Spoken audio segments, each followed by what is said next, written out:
Welcome back. Let's meet up with North Shore shaper Bret Muramoto for a lesson on the basic tools of shaping. We're in the Bret board compound on the North Shore. Pretty underground.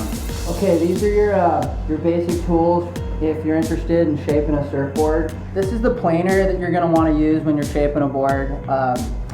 These are really vital to have. It helps you kind of get down the thickness of the surfboard and doing the rails and putting the rocker in and stuff. And your most accurate, like, fine tuning is going to be with this machine. This is definitely one of my favorite tools to use. It's any good shaper can take a square block of foam with this and you can shape a board. So this is something that you want to use when you want to make a board. It's very important.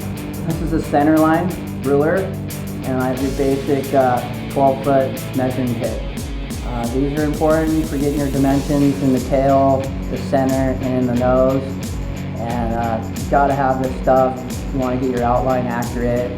This is a spoke shape. This works good up in the tip of the nose for cleaning it up and hitting the stringer, the wood part of the board.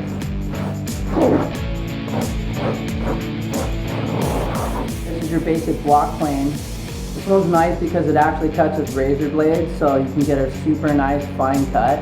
But this is something I use all the time right at the end when I want to clean up the stringer. And this is one of my favorite tools right here. This is a Surform.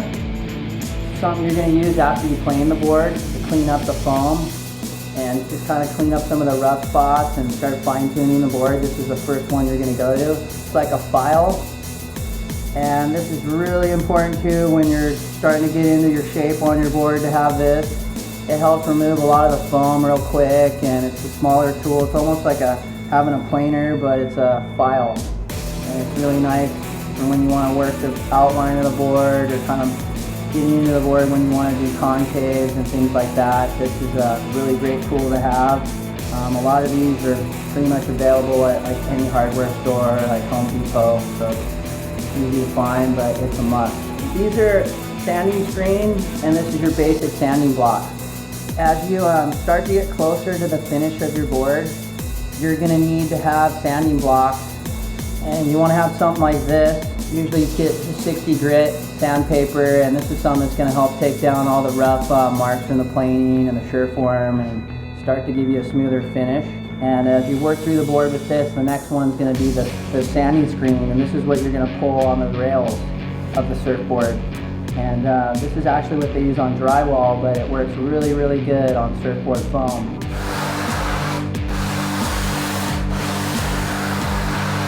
What's really important too is to have kind of like tail templates throughout your tail, whether it's a round pin, a squash tail, or a swallowtail. Or start out with your basic template like this, which has the tail, and here's the nose.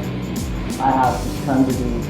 Just from all the magic boards that I've shaped or my friends have had, and something that I'm always adding to the collection. But I got quite a few, and I got a lot of these.